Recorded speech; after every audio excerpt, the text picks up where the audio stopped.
Welcome to our channel. Today we how to connect to AWS EC2 using PuTTY step by step clearly. To connect to AWS EC2 using PuTTY, start by opening your AWS Management Console. Navigate to the EC2 dashboard. Select the instance you want to connect to. Ensure that your instance is in the running state. Locate the public IPv4 address of your instance.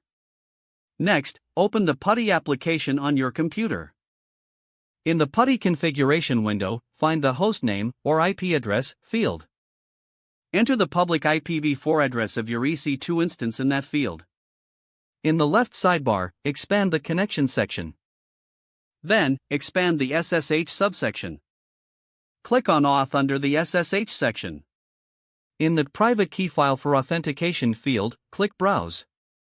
Locate and select your private key file, which should have a .ppk extension. Once your key is loaded, return to the session category in the left sidebar. Make sure the port is set to 22 and the connection type is set to SSH. To save this session for future use, enter a name in the Saved Sessions field and click Save. Now, click the Open button to initiate the connection. A terminal window will appear, prompting you for a username. If you're using an Amazon Linux instance, the default username is EC2 user. For Ubuntu instances, use Ubuntu as the username. Once you enter the correct username, press Enter. If everything is configured correctly, you should connect to your EC2 instance. You can now begin to manage your server through the command line interface.